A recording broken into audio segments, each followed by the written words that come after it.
Voilà, code de signe est mis, le tuyau est dedans. Donc là, j'arrête là parce que faut que je détermine comment va être mon vasque pour ma tuyauterie et ma robinetterie pour la machine à laver qui va être pris ici. Donc je vais voir un peu comment ça va se goupiller tout ça avant de mettre les raccords pour rien. Ça m'évite de les renlever. Et bon voilà, on commence à y voir clair. J'ai commencé à virer tous les outils parce que forcément ça prenait de la place. Donc là, le frigo, il est là, donc frigo congélateur, c'est amplement suffisant. C'est celui de notre, quand on partait en camping, enfin quand on part en camping, c'est celui de notre caravane. Mais il est tellement grand pour notre caravane qu'il passait par la fenêtre. Donc on essaye de trouver un plus petit. Pour le moment, celui-ci il va être là. Bon, il a 2-3 traces, hein, mais il est tout neuf. Voilà. À force de passer par la fenêtre, on a fait 2-3 bosses. Donc ici, il est très bien. Donc la machine à laver, vous l'avez vu. Et puis le petit dernier, notre petit lave-vaisselle. On a pris un 6 couverts, c'est amplement suffisant de toute façon. Et ici, j'ai réfléchi, ce sera un casier à bouteilles. Je vais aller chercher des façades de tiroirs comme ça. Et je vais pouvoir faire des cases comme ça, à peu près un carré de 9 sur 9. Toc, toc, toc, légèrement incliné. Comme ça. Et après, on aura l'ajout qui va descendre le long là. Donc, on aura un joug comme ça. Et puis, on aura nos cases. On n'aura pas beaucoup de cases, mais moi, ça permet d'avoir une bouteille rangée régulièrement. Et puis, on n'aura qu'à remplir. Ce morceau-là, en attendant, lui, il va être fixé ici. Et juste ici. Là, comme ça, ça va faire la finition. On a un petit jour entre les deux. Voilà, ça va s'aligner comme ça. C'est quand que... Ça va s'aligner comme ça, donc c'est impeccable.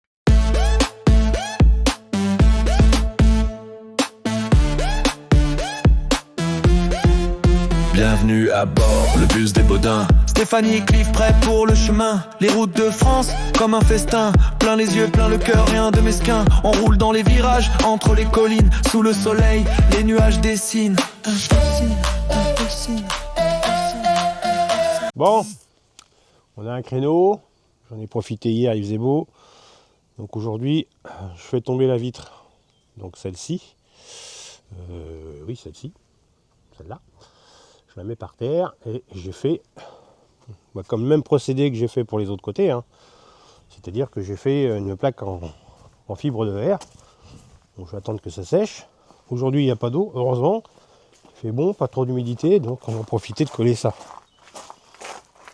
Je vous montre ça. Alors elle a été faite en une seule fois. Elle est là. Elle a été faite en une seule fois. Alors pourquoi on voit le petit trait au milieu là? Alors, tout simplement, c'est parce que c'était fait sur des plaques de verre que j'avais en 15 mm que j'ai rassemblé. Donc j'avais fait un joint entre les deux, donc c'est visible, mais ça m'inquiète pas parce que de toute façon il y aura un covering carbone sur les côtés, l'arrière et le côté. Donc ça va pas du tout, nuire. Pareil, à même épaisseur, hein, donc on est entre 4 et 5 mm. Et on va aller placer tout ça. On va aller placer tout ça. Je vais vous mettre dans un petit coin. Puis on va faire du sale. Bon voilà, ça y est. Moi je vous ai accéléré ça hein, parce que voilà. Donc maintenant tout ce qui me reste à faire, ça va être de prendre le plus gros des cutters que j'ai et aller découper le joint, le col qui reste pour pouvoir plaquer ma nouvelle plaque par-dessus. Bon, on voit mon styro dur, hein, il n'avait pas bougé. Donc je vais le recoller dessus en même temps, comme ça va le rigidifier dans l'ensemble, vu que lui il est déjà collé à l'intérieur. De mémoire, il me semble qu'il est collé. S'il n'est pas, on va remédier à ça. Voilà. Bon, c'est pas intéressant, je vous coupe là, je vous retrouve au moment où je fais le joint et je pose la plaque. Voilà, voilà. Elle est changée. Enfin là pour le moment elle est que présentée, il n'y a pas de colle. Pourquoi j'ai laissé un 10 cm là-haut? Ah, bonne question. Tout simplement, c'est une grille de ventilation haute pour l'arrière des cloisons. Que l'air circule. Parce que j'ai peur que, je me trompe peut-être, quand le moteur chauffe, on va avoir une accumulation de chaleur dans le haut des placards. Et moi, je voudrais pas, je veux que ça ventile un peu. Voilà. Ça engage que moi, je préfère faire ça. Donc là, je vais refaire une plaque le même genre que ça. J'aurais pu la faire du premier coup. Je n'étais pas sûr de savoir de quel côté se trouvait mon tuyau derrière. Donc maintenant que je sais, je vais pouvoir faire ma plaque. Et puis ma grille, elle va se trouver par là, quelque part par ici, je pense. Voilà, bon, elle va pas se voir, hein, ça va être une grille, vous allez quasiment pas la voir. Donc voilà, j'ai plus qu'à refaire ça. Là, je vais coller ce morceau-là et puis je vais aller fabriquer tout de suite l'autre. Bon, j'ai modifié un petit peu, comparé au plan initial finalement. Je devais tout mettre derrière, c'est-à-dire prise d'eau et colle de cygne, sauf que si je faisais ça, je réduisais la place pour mon lavabo. Ça m'embêtait énormément, enfin, ça nous faisait suer. Donc du coup, on va faire colle de cygne ici pour l'évacuation. Puis prise d'eau, je serai juste à côté. Et ce qui fait que là, on va faire un meuble, on va fabriquer un meuble en fait, qui sera donc avec un angle coupé là pour faciliter le passage, bien qu'on ait de la place, hein, c'est franchement... Non. Mais on va voir, il est certainement que je vais le couper en angle, je vais voir. Pour le moment, on verra ça avec la patronne, si ça se fait sentir. Là, du coup, je devais faire mon propre vasque. Bah, faute de temps, je vais pas le faire. Je vais pas le faire parce qu'en fait, j'ai des vasques en verre qui me restent. Je pense que je vais le mettre. Voilà, comme je suis un petit peu dans... On peut pas dire dans l'urgence, mais disons que maintenant, il faut que j'accélère. Et donc, je vais pouvoir mettre ça directement et je vais gagner du temps. Voilà. Bon, forcément, vous avez vu, j'ai enlevé les protections de la machine. Hein, quand c'est des protections neuves, hein, vous avez des grandes vis comme ça. Vous connaissez tous. Surtout, faut tout enlever, sinon vous allez nous appeler, la machine ne marche pas. Voilà, faut enlever ça, et puis après il y a des caches à mettre à la place de ça. Ça empêche simplement le tambour pendant le transport de bouger. Là donc il fallait l'enlever. Le meuble que je vais faire, il va être forcément, il va pas toucher le sol, il va être un peu plus haut. Pourquoi? Que je puisse avoir accès à la vidange de la machine à laver facilement, sans avoir à tout démonter, juste en passant la main en dessous. Voilà pourquoi du comment. Donc j'installe tout ça, je monte la plomberie, je monte la prise d'eau, l'évacuation. Je coupe tout et puis on se retrouve juste après. Voilà, colle de cygne est mis, tuyau est dedans. Donc là j'arrête là parce que faut que je détermine comment va être mon vasque pour ma tuyauterie et ma robinetterie pour la machine à laver qui va être pris ici.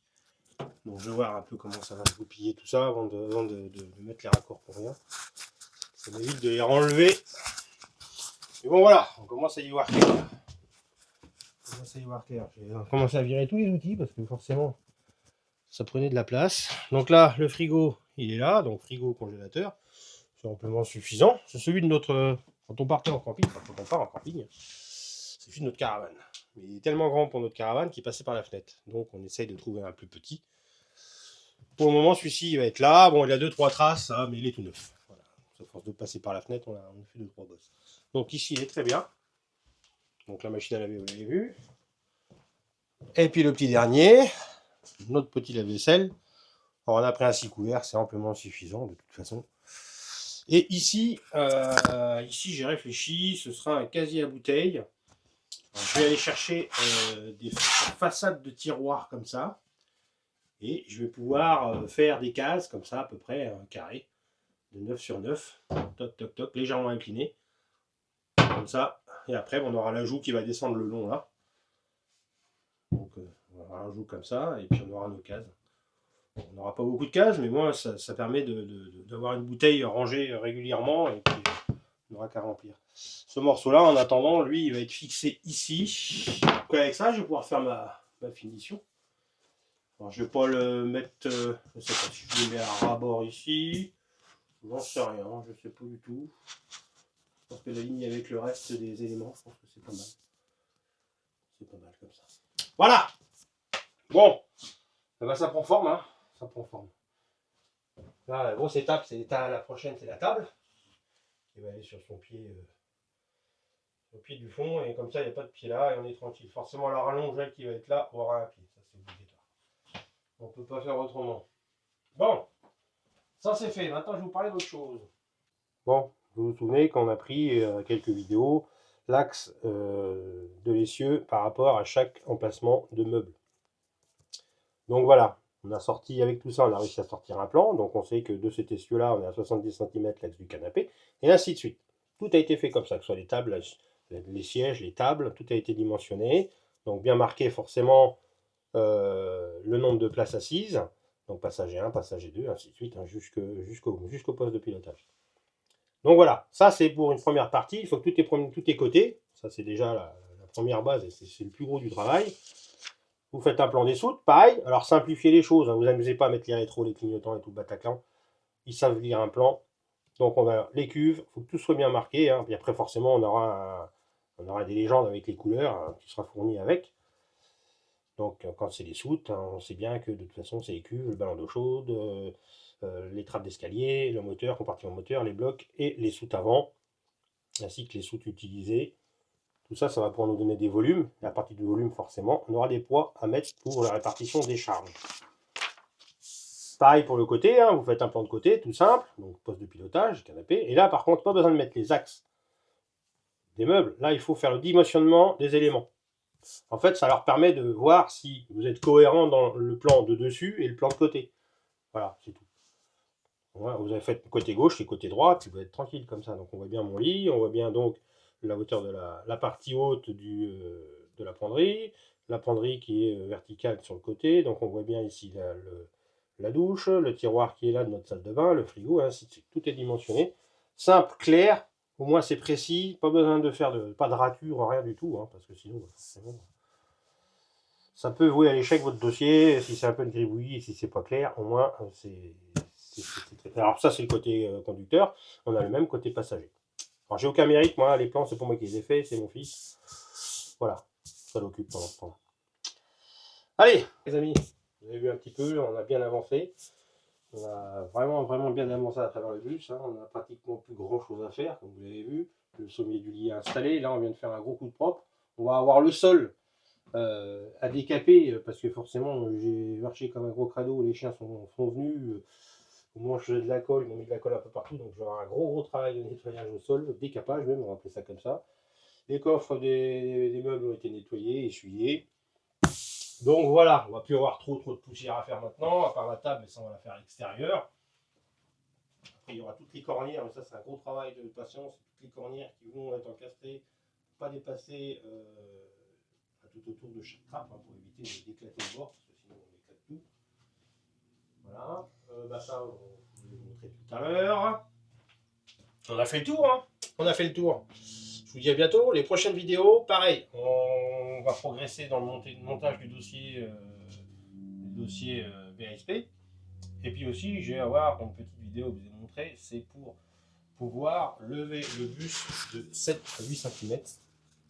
Et ça peut en intéresser plus d'un. Et puis à des coûts tout à fait corrects, sans pour autant faire des grosses modifications. L'avantage du Airbus, que ce soit l'Ares ou les autres, ils sont prééquipés. Donc je l'ai découvert, hein, il n'y a pas longtemps, donc je pense que je vais pouvoir vous faire une vidéo là-dessus, mais par contre il faut que j'ai un temps correct, parce qu'il faut que je me mette sous le bus, et pour ça il faut que le bus soit calé sur une surface plus dure que mon terrain, qui est un peu mou là. Donc ça ce sera un petit peu plus tard. Voilà, je vous dis à la prochaine les amis, merci de me suivre, n'hésitez pas à vous abonner, hein, en bas à droite, quand vous mettez en panoramique avec vos téléphones, vous allez voir, c'est marqué abonne-toi, ça peut servir, en tout cas ça va nous servir plus tard. Allez, à bientôt.